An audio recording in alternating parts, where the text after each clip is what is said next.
Akhirnya gue nyobain Galaxy A tertipis dan termewah tahun 2026, namanya Samsung Galaxy A57 5G yang walaupun HP-nya udah rilis hampir 3 bulan, tapi sebenarnya ini justru waktu terbaik guys buat bahas dia. Soalnya selain HP-nya memang masih rame yang cari, ternyata sekarang Galaxy A57 ini punya satu anomali yang buat dia sekarang jadi relevan banget. Dan kira-kira apa sih anomalinya? Langsung aja gue bahas ya, HP-nya Samsung Galaxy A57 5G.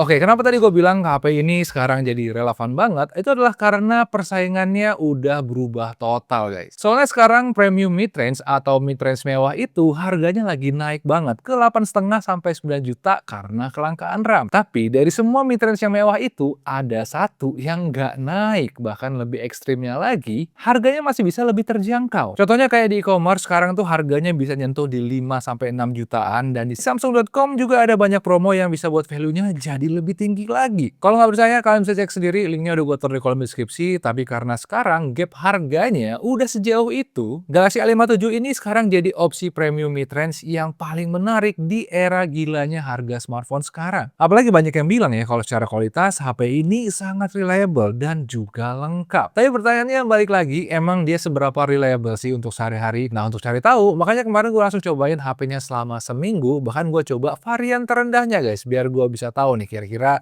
bisa sejauh apa gue nge-push HP ini untuk memakai sehari-hari. Walaupun di situ gue langsung paham juga kalau dari segi body ya HP ini memang susah banget dilawan di kelas harganya. Soalnya walaupun harganya 5 sampai 6 jutaan, selama gue cobain ternyata feel in hand-nya beneran mirip HP belasan juta. Soalnya selain tampilannya makin mirip flagship Samsung karena dikasih ambient island, pas dipegang ternyata kesan mahalnya terasa banget. Soalnya selain materialnya emang udah glass metal ya, yang kelas high end juga, dia juga punya wow factor yang kuat banget karena bodinya dibuat benar-benar tipis. Dan itu ngebuat HP ini beneran terasa nyaman di tangan, apalagi walaupun HP ini masuk ke kategori HP besar, ternyata pas dipegang HP ini nggak terasa berat sama sekali. Itu keren sih, karena jarang-jarang guys di harga segini yang bisa kasih body mewah dan juga nyaman sekaligus dalam satu HP. Terus selain body, kemarin gue juga tertarik untuk nyobain kameranya guys, karena gue dengar-dengar kameranya itu kuat untuk rekam di kondisi yang gelap. Apalagi fitur video dari HP ini terhitung menarik juga, selain dia dikasih kamera utama yang besar dan juga OIS, ternyata semua kameranya bisa record di resolusi paling tinggi guys, di 4K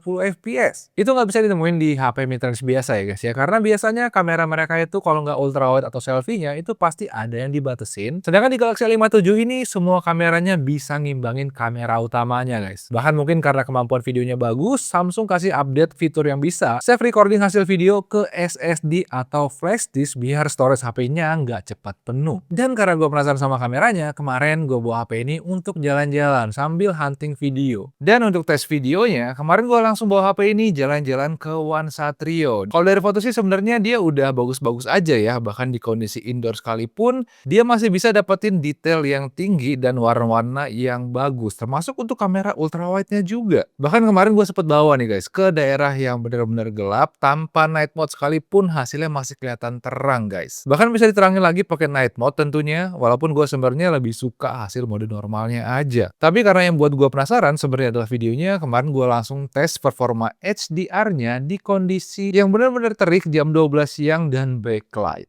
Oke, contoh video kira-kira kayak gini. Ini tuh backlight banget sebenarnya karena sekarang jam 12 siang guys. Tapi kalian bisa lihat ya gimana muka gue tuh masih kelihatan bagus, nggak gelap, dan belakang gue juga masih kelihatan jelas. Soalnya HP ini punya HDR yang mantep karena sensornya gede di 1 inch dan ini 4K 30 fps juga. Kamera depannya dan kalian bisa lihat itu backlight guys di belakang, tapi muka gue masih kelihatan terang. Ini gue arahin ke langit.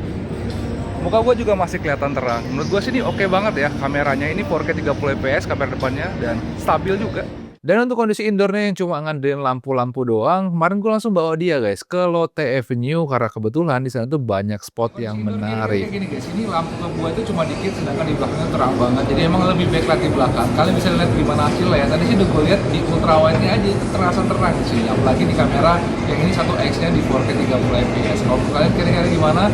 Habis itu kita lanjut lagi ke daerah yang lain. Terus untuk kondisi yang bener-bener gelap, kemarin gue bawa dia ke area kolam renang dekat apartemen gue yang kebetulan memang tempatnya bener-bener gelap karena nggak banyak lampu di daerah sana. Nah, contoh video kira-kira kayak gini guys, ini tuh bener-bener gelap, gue lagi di kolam apartemen gue ya, dan situ nggak banyak lampu, cuma lampu-lampu sorot biasa doang, dan kalian bisa lihat gimana hasilnya. Tadi sih udah gue cek ya, hasil tuh jadi terang, muka gue kelihatan jelas, dan belakangnya juga nggak terlalu banyak noise, jadi oke nih kalau dipakai untuk konten-konten di kondisi yang gelap kayak gini.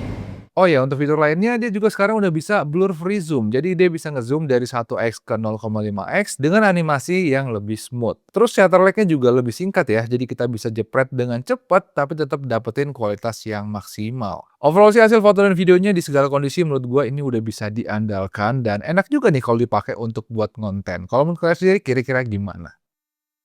Dan setelah selesai nyobain kameranya, kemarin gua langsung nyobain editing pakai HP ini dengan menggunakan CapCut. Kemarin gua langsung coba pakai file video tertingginya yaitu di 4K 30 fps dan itu juga udah full transisi, full caption untuk tes performanya. Dan hasilnya kalian bisa lihat di sini previewnya udah terasa lancar ternyata. Terus pas gue coba ekspor hasilnya pun ternyata prosesnya terhitung cepet juga guys. Jadi dari step awal recording sampai kontennya jadi, gua rasa kita bisa lakuin itu semua langsung di HP ini berarti. Tapi selain editing, kemarin gue juga nyobain running benchmark performa di HP ini. Dan hasilnya di saat HP 5-6 jutaan itu syukur-syukur skornya nyampe di 1 juta. Ternyata skor benchmark HP ini malah tembus 1,3 juta lebih guys. Itu gap yang lumayan jauh loh. Dan pas gue cek spek detailnya ternyata HP ini ternyata memang punya spek tertinggi untuk kelas all-rounder di harga segitu. Soalnya selain udah pakai prosesor yang optimal, ternyata tipe RAM dan storage-nya juga lebih tinggi di antara HP 5-6 jutaan all-rounder yang lain. Dan itu efeknya selain ngebuat benchmarknya tinggi dan juga HP ini kuat untuk editing, itu juga ternyata berguna juga untuk kegiatan sehari-hari. Terutama pas dipakai untuk multitasking banyak aplikasi karena di sini prosesnya terasa cepat dan animasi swipe-swipe-nya juga kelihatan lancar. Walaupun sebenarnya selain chipset dan RAM ada satu hal lagi yang digembar-gemborin Samsung di HP ini, yaitu adalah karena vapor chamber-nya. Yang di HP ini ternyata ukurannya diperbesar guys, jadi sebesar vapor chamber-nya Galaxy S25 Plus. Dan karena gue pengen tahu kira-kira seberapa efektif vapor chamber, kemarin gue langsung bawa HP ini ke coffee shop yang ada area outdoornya. Karena di situ gue mau ngetes rekam video 4K dengan durasi yang panjang, sekaligus main game berat juga untuk cek HP-nya overheat atau enggak. Dan hasilnya ternyata setelah rekam video 4K selama 15 menit, temperaturnya memang naik guys. Tapi ya naiknya cuma sampai 40 derajat doang. Dari awalnya tuh 35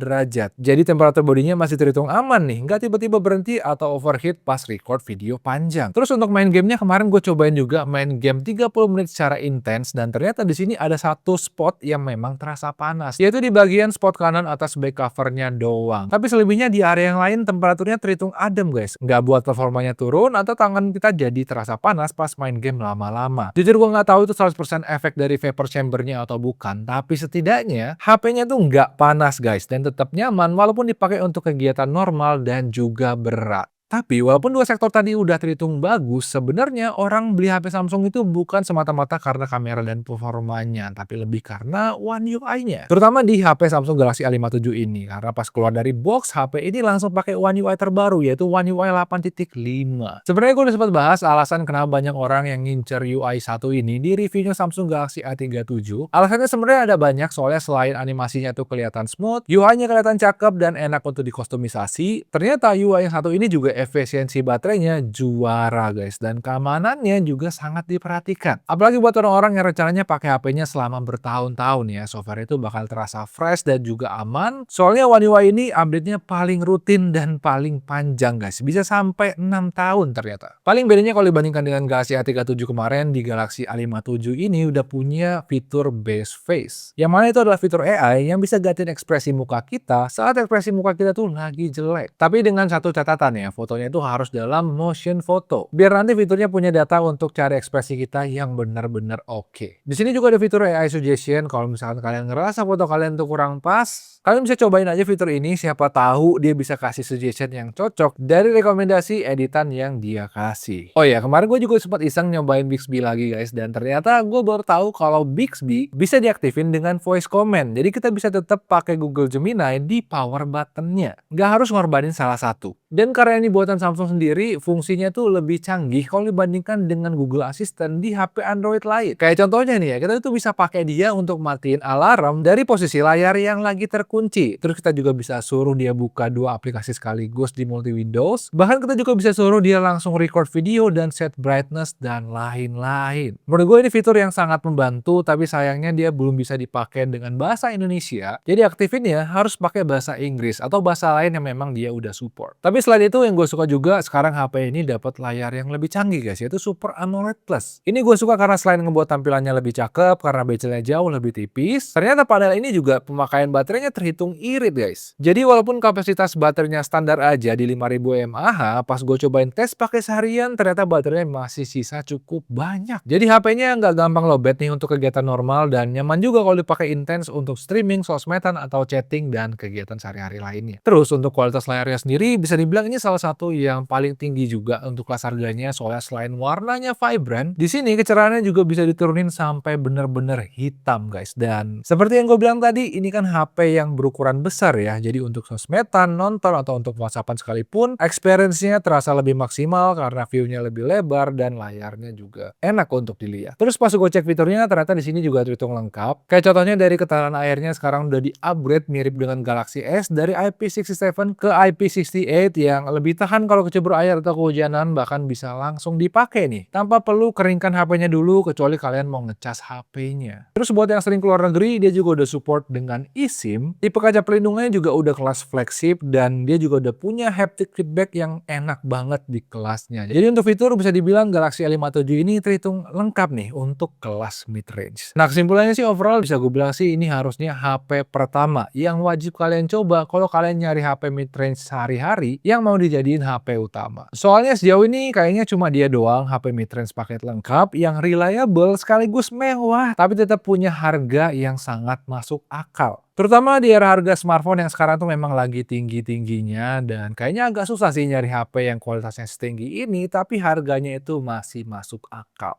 Apalagi kalau nyari yang terjangkau itu agak susah sih sekarang. Nah untuk lebih lengkap tentang harganya, gue udah taruh link di kolom deskripsi biar kalian nggak susah nyari info HP ini di mana. Kalau dari pendapat kalian sendiri kira-kira gimana? Coba deh komen di bawah dan jangan lupa juga subscribe guys ya, biar nanti kita ketemu lagi di video-video gue yang berikutnya. Makasih udah nonton. Ciao.